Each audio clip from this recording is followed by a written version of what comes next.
지금 당신의 마음에 단비가 내립니다. 나의 운명이 바뀌는 시간. 안녕하세요. 관계 단비입니다. 여러분, 기적은 절대 멀리 있지 않습니다. 지금 바로 내 마음속에서부터 시작됩니다. 오늘은 건강이 안 좋았던 제가 어떻게 건강해졌고 계속해서 건강해지고 있는지에 대해 말씀드리려고 합니다. 타고나기를 건강한 사람이 있고 반대로 타고나기를 약한 사람이 있습니다. 사람의 건강은 엄마 뱃속에 있을 때부터 많은 영향을 받는다고 하는데요. 엄마가 아이를 품고 있는 10달 동안 기쁘고 평안할수록 아이가 건강하게 태어나고, 엄마가 스트레스를 많이 받은 만큼 아이도 약하게 태어난다고 합니다. 저는 타고나기를 약하게 태어났고, 자라면서 어머니께서 아무리 맛있는 것을 해주셔도 먹는 기쁨이 크지 않았습니다. 제가 즐겨보는 금쪽 같은 내 새끼라는 프로에서 음식 먹는 것을 힘들어하는 아이들이 나올 때면 먹고 싶어도 먹지 못하는 그 고통에 공감이 됩니다. 음식만 들어가면 헛구역질을 하는 아이, 동생이 태어난 후 음식을 거부하는 거식증이 걸려서 말할 힘조차 없는 아이 등등, 그 아이들을 가만히 보면 누구 하나 형편이 어려운 아이들이 없습니다. 아이들에게는 좋은 집, 좋은 옷, 좋은 장난감 등 외적으로 부족함이 전혀 없어 보이는데, 아이들은 무엇이 부족한 것인지 당최 음식을 넘기질 못하는 것입니다. 아이들의 얼굴에는 나도 먹고 싶어요. 나도 엄마 아빠를 힘들게 하고 싶지 않아요. 그런데 나도 나를 어떻게 할 수가 없어요. 죄송해요. 라고 적혀 있는 것 같았습니다. 왜냐하면 저 또한 어릴 적 먹지 않는 제 앞에서 한숨을 쉬는 부모님 앞에서 늘 그런 생각을 하고 있었기 때문입니다. 부모님도 제가 무엇이 부족해서 먹지 못하는지 알지 못했고, 어린 저는 더더욱 알 수 없었습니다. 그러다가 제가 중학생이 되고 나서 갑자기 입맛이 돌기 시작했습니다. 그때부터는 밤에 혼자서 라면을 한 개씩 꼭 먹고 잘 만큼 식성이 늘어서 급격하게 살이 찌기 시작했습니다. 살이 찌기 시작하니 10대 여자아이였던 제게 치명적인 스트레스로 다가왔고, 그때부터 다이어트를 한답시고 어떤 날에는 전혀 먹지 않고 버텨보기도 하고, 어떤 날에는 채소만 먹기도 하다가 또 어느 날 폭식을 하는 습관이 생기면서 몸이 망가지기 시작했습니다. 저는 어릴 때 머리숱도 많고 건강한 두 발을 자랑했었는데, 사춘기 시절부터 머리카락이 과도하게 빠지고 모발이 약해졌습니다. 얼굴에는 여드름이 올라오면서 아름다운 소녀 시절을 암울하게 보냈습니다. 성인이 되면서 가뜩이나 안 좋은 몸에 술까지 들어가니 제 건강은 그야말로 위태로웠습니다. 소화장애를 늘 달고 살았을 만큼 힘이 들었고, 정신건강까지 안 좋아져서 수면장애, 공황장애로 10년간 고생하였습니다. 그러던 어느 날 제 나이 28살 때 사랑과 사람 치유센터에 가게 되었습니다.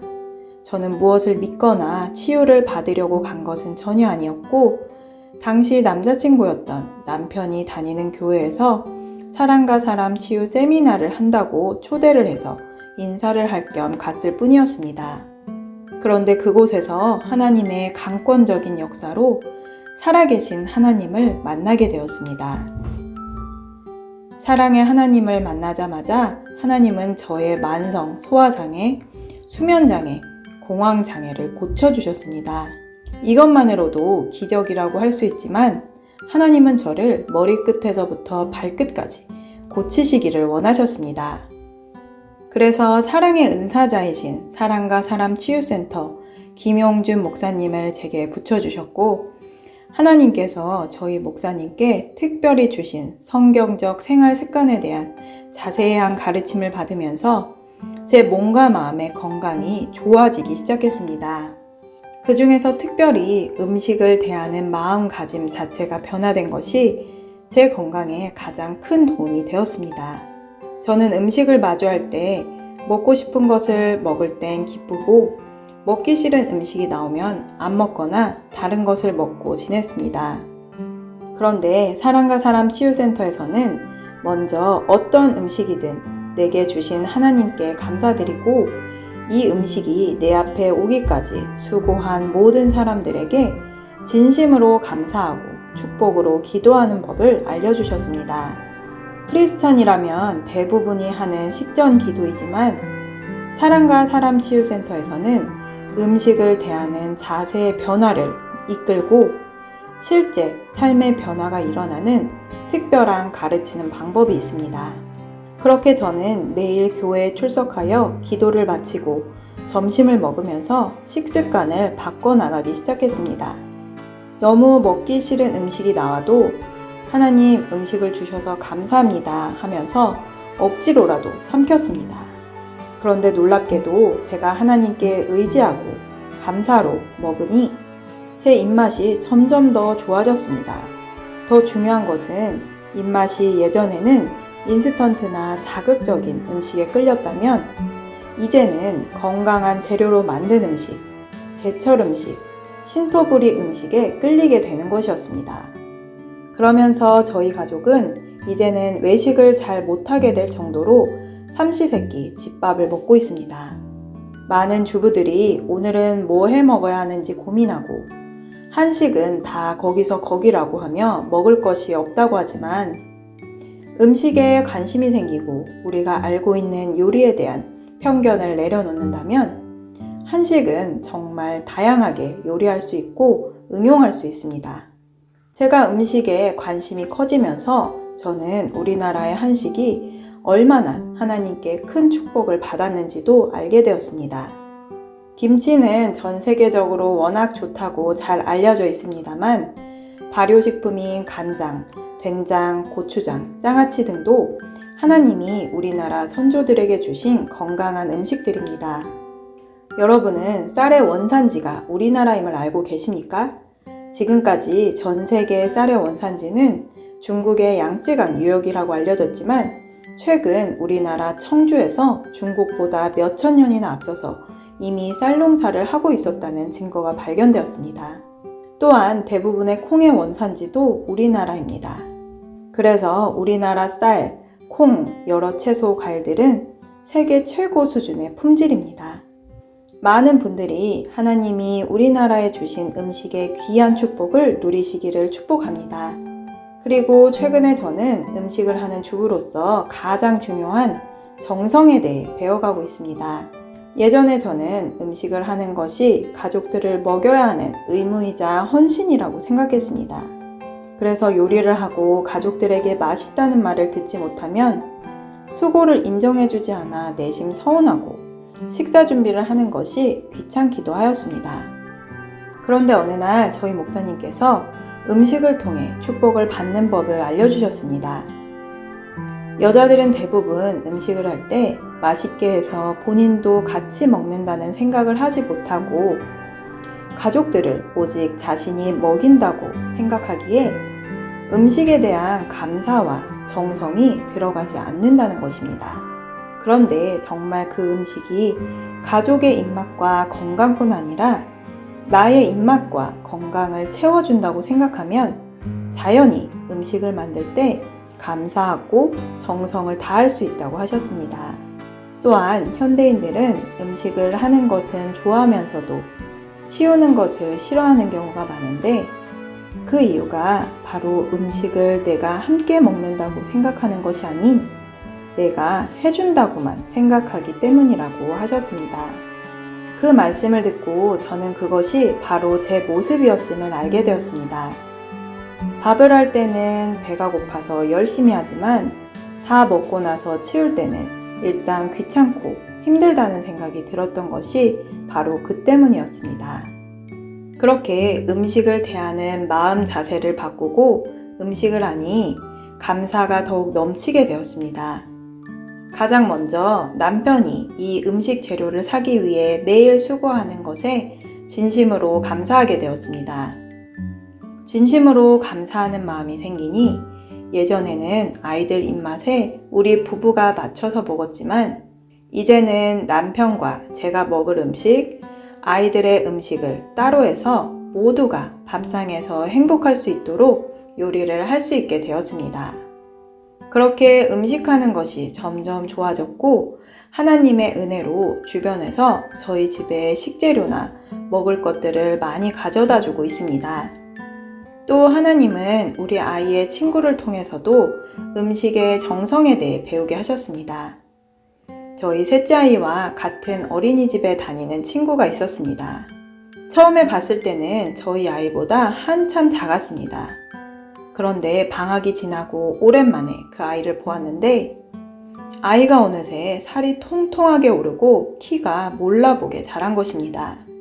어느 날 그 엄마와 대화를 할 때 어떻게 그렇게 아이가 갑자기 큰 것인지 물어보았습니다. 그러자 아이의 엄마가 하는 말이 아이의 동생이 태어나고 산후조리를 하느라 외할머니께서 아이를 돌보아 주셨는데 그때 외할머니가 매 끼마다 새 밥을 해주고 반찬도 다 즉석으로 새로 해서 주었더니 아이가 밥맛에 눈을 뜨게 되었다는 것입니다. 아이는 빵, 과자, 주스 같은 간식도 먹지 않고 오직 밥과 나물 반찬 위주의 한식만을 먹었는데 저렇게 컸다는 것이었습니다. 저는 그 말을 듣고 난 후 음식은 역시 정성이라는 것을 바로 눈앞에서 확인하게 되었고 저도 매 끼마다 새 밥을 하고 웬만하면 음식은 다 즉석 요리로 바꾸었습니다. 그러자 아이들도 밥량이 부쩍 늘고 무엇보다 남편과 제가 더 맛있게 먹을 수 있게 되었습니다. 여러분은 음식이 하나님 믿는 것과 무슨 상관이 있느냐고 하실 수도 있습니다. 그런데 음식은 하나님이 주신 우리의 인생에서 어쩌면 가장 중요한 부분입니다. 음식으로 인해 건강해지고 음식으로 인해 건강을 잃어버리기도 합니다. 예수님도 하나님의 아들이심에도 불구하고 이 땅에 오셔서 성령 충만함을 받으신 후 가장 먼저 마귀에게 시험을 받은 것이 음식이었습니다. 또한 여러분이 잘 아시는 구약 시대에 유황불로 멸망당한 소돔이라는 나라는 하나님이 베풀어 주신 풍성한 음식을 감사로 먹지 않은 죄로 타락하여 멸망당하였습니다. 에스겔서 16장 49절에서 50절 말씀. 내 아우 소돔의 죄악은 이러하니 그와 그 딸들에게 교만함과 식물의 풍족함과 태평함이 있음이며 또 그가 가난하고 궁핍한 자를 도와주지 아니하며 거만하여 가증한 일을 내 앞에서 행하였음이라. 그러므로 내가 보고 곧 그들을 없이하였느니라. 그런데 여러분, 건강한 음식을 먹을 수 있는 몸과 마음이 허락되는 것도 하나님의 영역임을 알고 계십니까? 저는 이것을 잘 알고 있습니다. 왜냐하면 어릴 적 제 마음만은 남들처럼 맛있게 먹고 싶은데 도저히 입에 넣을 수 없는 고통을 겪어보았기 때문입니다.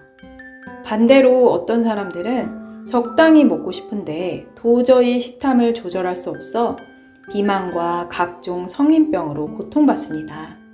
먹기 싫은 것도 너무 먹는 것도 근본적인 원인은 영혼의 병입니다. 저는 어릴 적부터 영혼이 병들어 있었습니다. 사랑을 먹지 못한 병이 들었던 것입니다. 사람은 하나님의 사랑을 받지 못하면 영혼의 병이 생기고 영혼의 병은 육체의 병으로 이어집니다. 지금 당장 건강하다고 해서 안심할 것이 아닙니다. 젊을 때 건강을 자랑했던 사람이 나중에 더 큰 병에 걸리는 모습도 자주 목격하게 됩니다. 100세 시대를 맞이하고 우리 자녀들은 평균 120세를 살 것이라고 합니다. 그런데 의사들은 경고합니다. 우리나라의 20대에서 40대 젊은이들에게서 60대 이상의 노인성 질환이 급격히 늘어나고 있다는 것입니다.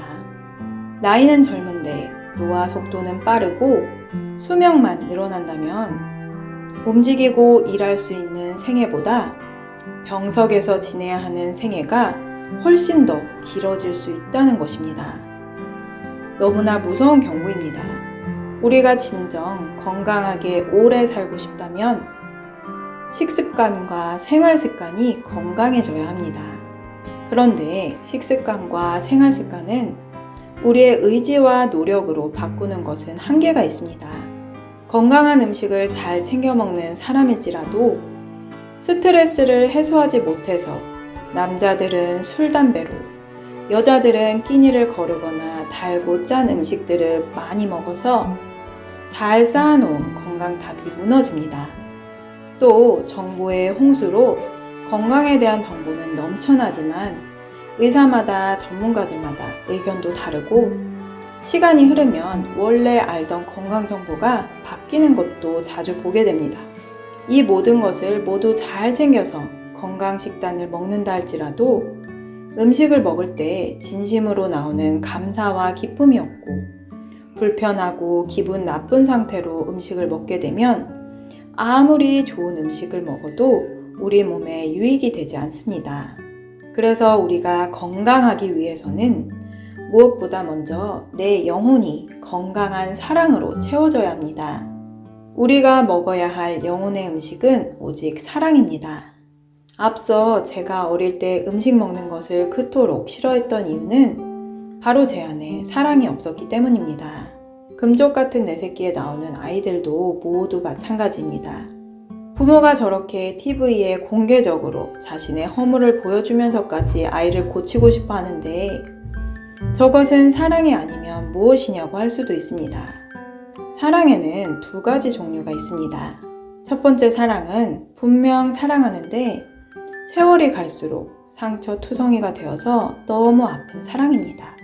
사랑하는 사람에게 화를 내고 상처 주고 죄책감 때문에 필요 이상의 사랑을 주어서 상대를 혼란스럽게 하는 사랑.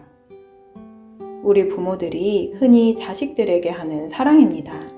자식을 사랑하지만 부모인 자신의 말을 듣지 않으면 미워져서 감정을 조절하지 못하고 모욕을 주고 강압적으로 통제하려고 합니다. 또 어떤 부모는 자식을 너무 사랑한다는 이유로 아이에게 휘둘립니다. 부모가 매사에 자식의 눈치를 보며 노심초사합니다. 크면 나아지겠지 하지만 시간이 흐를수록 부모의 마음을 아프게 합니다. 자녀들의 인성과 성품이 갈수록 사회 문제로까지 번지는 이유는 특별히 한국 문화에 깊게 자리 잡은 정 때문입니다.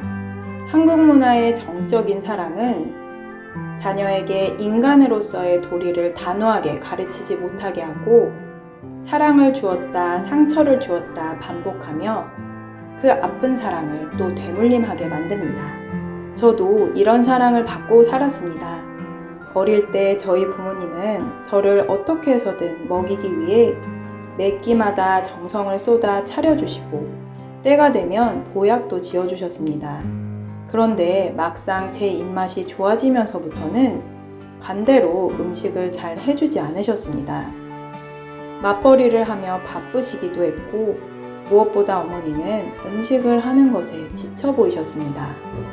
단도직입적으로 말씀드리자면 아무리 자식을 사랑하는 부모일지라도 그 사랑에는 한계가 있다는 것입니다. 두 번째 사랑은 하나님의 사랑입니다. 하나님은 사랑의 근본이시며 사랑의 주인이십니다. 하나님께서 그 사랑을 담아 사람을 만드셨습니다. 그런데 사람이 하나님 말씀에 불순종하여 그 사랑을 잃어버리고 마귀가 넣어준 사랑을 하기 시작했습니다. 마귀가 준 사랑은 제가 첫 번째 사랑이라고 설명드린 아픈 사랑입니다. 처음에는 불같이 타오르지만 시간이 흐르면 그 사랑의 불길이 미움의 불길로 바뀌어 자기 자신은 물론 가정을 모두 태워버립니다. 부부의 사랑이 깨어지고 부모와 자녀가 소통되지 않고 형제 간에 남보다 못한 관계로 전락합니다. 부모님이 돌아가시면 남은 자녀들은 그제서야 부모님이 주셨던 헌신, 은혜를 깨닫고 때늦은 후회를 합니다. 한 할머니께서 돌아가시기 전 평생 불화하였던 자식들에게 남은 생에 화목하게 지내달라는 부탁을 하고 소천하셨습니다. 자식들은 부모의 뜻에 따라 오랜 불화를 풀기로 작정하고 서로에게 사과를 하며 눈물에 화해를 하고 정기적으로 가족 모임도 갖기로 하며 뜻을 모았습니다.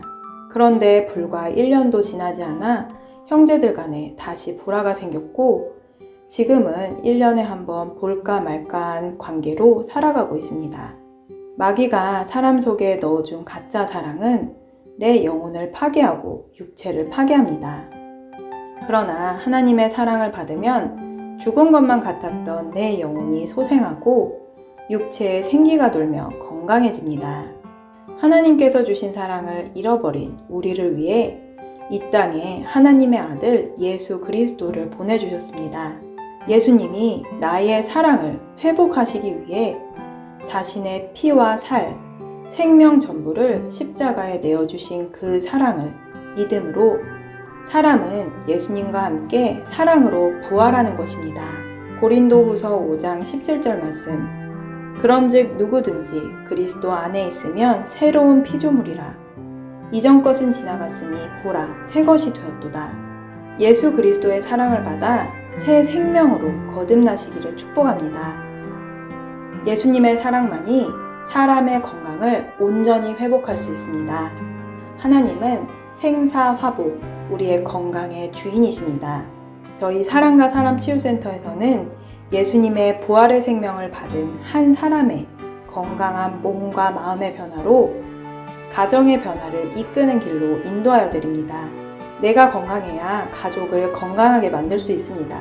우리의 영혼에 영원한 건강을 주시는 사랑의 하나님을 만나시기를 축복합니다. 잠언 4장 22절 말씀. 그것은 얻는 자에게 생명이 되며 그 온 육체에 건강이 됨이니라. 전도서 2장 24절 말씀. 사람이 먹고 마시며 수고하는 가운데서 심령으로 낙을 누리게 하는 것보다 나은 것이 없나니 내가 이것도 본즉 하나님의 손에서 나는 것이로다. 사랑과 사람 치유센터에서 가르치는 사랑과 건강에 관심이 있는 분들은 영상 끝 이메일로 연락 주시길 바랍니다. 오늘 영상은 여기까지입니다. 끝까지 시청해주신 여러분 감사드립니다. 영상이 도움되셨다면 구독, 좋아요, 알림 설정을 부탁드립니다. 누구나 아름답습니다. 누구나 희망이 있습니다. 이상 메마른 관계의 단비 같은 소식을 전하는 관계의 단비였습니다. 오늘도 행복한 하루 되세요. 감사합니다.